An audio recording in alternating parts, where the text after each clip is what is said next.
It's always so nice when you get a pleasant surprise. You know, you go into something not expecting much and you come away being like, hey, that was pretty awesome. And I feel like that's what I've gotten so far with Grim Dawn. Now, this isn't going to be a review because I haven't finished the game, but I have unexpectedly put in 11 hours thus far. And I just finished the first of 4 acts, so we'll get onto that later.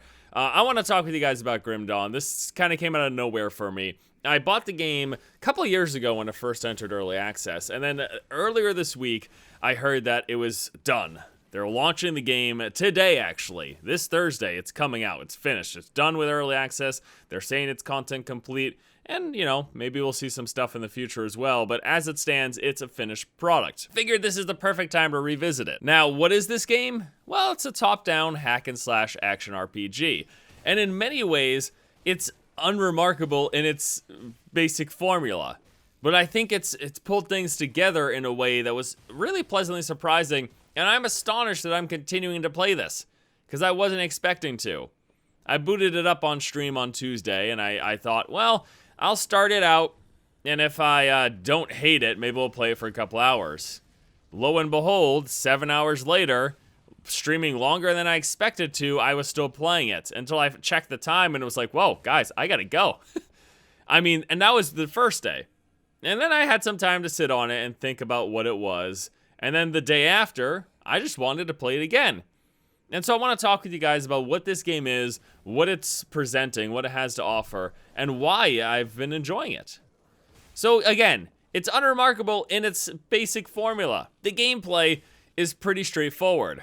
You click all over the world and you click on enemies until they explode. But it's all done very well.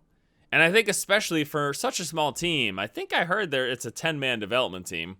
Part of the reason why it's been in early access for so long. It feels great.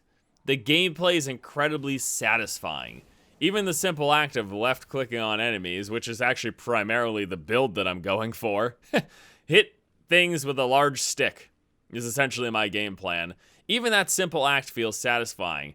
And you add on to the fact crits and triggered effects. Oh my goodness. I just got this ability that basically shoots out golden eagles from my weapon. It's got a % chance to proc, and every time it happens, I am filled with such gleeful joy. It's hard to describe. It's just so satisfying to have that trigger go off, and then watch an entire room of enemies just instantly explode. So while it may be unremarkable and not different too much from, you know, the Diablos, the Path of Exiles, the Torchlights of the world, I think it's got a very satisfying and tactile feel. And I try to be careful when I choose to use those words, because, like, I really liked Torchlight. I don't think Torchlight's combat felt terribly impactful. Diablo certainly does. Path of Exile is one that I didn't think felt terribly impactful.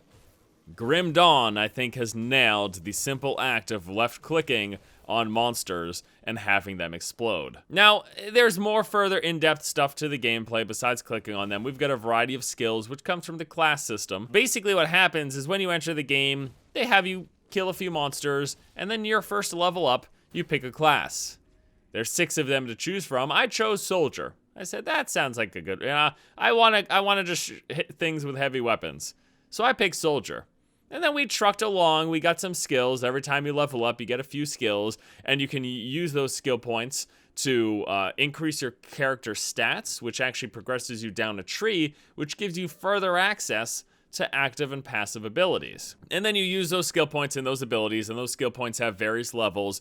The more you put in, the better that they are. And then once I hit level 10, you access a second class. So of the 6, you pick a combination of 2. I had a lot of people suggest to me the Shaman. So that combination between Soldier and Shaman builds a Warden. And then from there, you get to really specialize. You choose, how many points do I want in a Soldier? Which skills, active or passive, do I want? And the same with Shaman. How many points do I want in a Shaman? Which active and passive skills do I want? Now, you don't have enough points to get everything. Not even close. So even my Warden, my Soldier and Shaman combination will be vastly different from many others depending on how far they choose to invest points in each one of those levels and then which skills they choose and how much they choose to level up those skills. So there's a lot of depth in the possible combinations between all of that. And then on top of that, there's a devotion system, which I've been informed is a fairly relatively new one. This is a system where you unlock these shrines in the world, and those shrines give you devotion points, which lets you spend in this constellation. It's a big web of abilities and that you can choose from. Stats to make your physical or magical damage better, increase your regeneration, increase your defenses, your health, your resistances, and then also some of these constellations will give you access to new abilities. My ability to have a chance of proccing golden soaring eagles is actually from, I think it's the Falcon constellation. It's some bird, I don't know. Falcon, eagle, bird of prey, something. But yes, further customization, further abilities. So as you can imagine, there's a lot of possible combinations between the 6 classes, the 2 that you pick, how you invest in those 2, where you spend your points there, and then on top of that, the devotion constellation system. Much depth there that I see. And there's also these components that you put in gear which can give you access to additional skills. So let's talk about the gear. I'll tell you one thing I love about it. There's a lot of it. Chests give good gear. I feel like in a lot of these games, you open a chest, it's going to be trash mostly. But the chests in this game give great gear. You also get great gear from bosses. You kill a boss, this little orb after you kill him is floating there, and it gives you something else to click on after you kill him. And then showers of yellow and green and blue gear fall from the sky. And I think the highest tier purple I don't have access to yet. I think you get that at level 50, which I am nowhere near. Even after 11 hours, I just left the first act. I think I'm around level 20 now, so I've got a ways to go. But the gear acquisition, it's been a good loop. I think, RPG, loot-based games, getting a proper loop of, how often gear drops and how good it is a very key component to things. It's one of those psychological things where if it's not happening often enough, you get bored. If it's happening too often, it's not as exciting. I'll tell you what, every time I see a piece of green or blue gear drop, it's been riveting. I think they've got a good loop here. I think they've done well in that aspect. Something else that I'm very pleased to announce, no repairs. Thank God. Oh, these monotonous systems that I feel like they feel as if they have to put them in games. And some are important, certainly, to keeping people invested in your games. But I feel like repairs has always been nothing but a nuisance.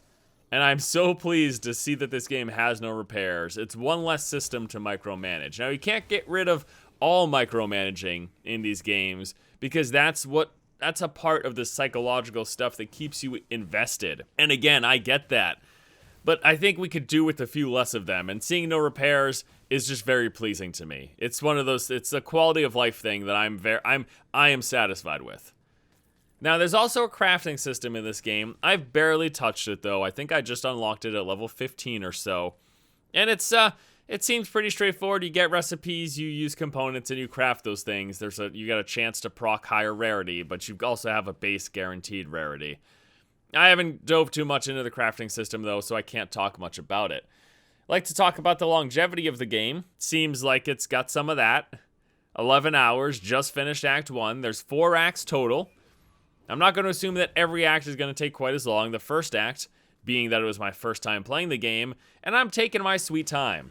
I am literally uncovering every section of the map. I'm going into every building. I'm overturning every stone. I assume most people could finish the first act in less than half the time it took me on my first playthrough. But just so you know, if you're someone who likes to take your time and check every corner and find every secret, which I'm also pleased to say this game has secrets. Yes! Hidden rooms that you have to find certain spots in walls to click on to open up. There was also this one portion where I had to go underneath a bridge, which wasn't intuitive, because the map was clearly siphoning me to continue to move forward, and the map didn't tell me that the spot after the bridge was walkable. But I walked underneath that bridge. Lo and behold, I uncovered a secret cave, which led to a secret island, which had a boss and tons of loot. I just recently talked about how mystery in games I feel is very important, and many times it's just not there anymore. They seem to have some mystery in this game, some secrets, and I really like that. One of the things I loved about Dark Souls. Secrets make it interesting, exciting, make you want to explore more. So yeah, we've got 4 acts, finished Act 1 in 11 hours. You could probably do it in far less, but if you took your time, that's how long it took me. There's also 85 levels in the game. I am at level 20 or so, and multiple difficulties. So I'm playing on the second difficulty. There was normal and veteran. For my first playthrough, this was suggested, and I'm very pleased with the decision to go with this difficulty. I feel as if most of the time it's not too hard, but then there are certain occasions with special monster enemies or bosses where it becomes intensely hard, and I think that's a good balance. I feel as if I played on normal, it'd probably be a little bit too easy. Now, besides the multiple difficulties, there is modding, and there's also hardcore mode. Hardcore mode adds a lot of replayability to a game like this, obviously, and modding, I mean, if the community is there, that could be a huge boon to a game like this, and I feel like the community might be there. Just in early access, this game has a little over 5,000 reviews, of which are mostly very positive. That's a good sign, guys. I'll tell you what, a game that's been in early access for this long could very easily have mixed to negative reviews, but they're mostly positive. That is a very good sign. I do want to touch on the level design and the graphics. So first off, the game is not procedurally generated. It is handcrafted. This has the benefit of making the world unique and special, as it is designed by the developers to be specifically that way, as opposed to be a bunch of procedural tiles laid next to each other. Now, yes, the procedural gives you a new feeling, a new sense every time you go into a zone once it's procedurally put together, but having a crafted world also has its benefits. One of which is I've been loving exploring this world. I think it looks gorgeous. So let's touch on the graphics. I think it is absolutely, I love it. You know, a lot of people have talked to me about Path of Exile, and I understand that that is a great game. It's got a huge following. But I never really liked the way it looked. Something about the character design and just the overall tone and just the visuals of the game were never too appealing to me. I think this is like, I just love the way this game looks. The engine, the art direction, the style, the monster design. I think the main character design is kind of stupid. You got this one dumb face, and I don't even know that you can customize it. I couldn't when I built my character. But I guess I could give that a pass because, hey, in these games, you're always looking from the top-down perspective anyways. How often do you see a stupid face? I don't know. I'm not trying to be overly generous here. I'm just saying I don't think that's the most important thing. I think what's most important in terms of visuals in a game like this is how the world looks and the effects and all of those things. And I guess speaking on the effects, yeah, they're nothing to write home about. But the world design, I love it. The way the monsters look, the way the environment looks, it's got these really dark, grim tones. I'm just very pleased with it. I've been really thoroughly enjoying walking through and exploring through this world. And I guess that's really it. That's what I wanted to share with you. It's been a great, as the title implies, it's been a pleasant surprise. Grim Dawn's available, I believe, for $25, now coming out of early access today. This is a hack and slash ARPG that took me by surprise when I wasn't expecting anything. It's something that I do plan to continue to play. If you guys are interested in giving this game a look, it will be in the video description below. I'll give you guys a link to the Steam page and the website. Thanks so much for watching. Let me know what you guys think of Grim Dawn. I'm sure there's many people who are watching this who are much more experienced with the game than me and could talk a little bit more about its longevity and its replayability. So please leave those comments below. I'd love for you guys to share that with me. Thanks so much for watching. Hope you all have a fantastic afternoon, and until next time, I'll see you later.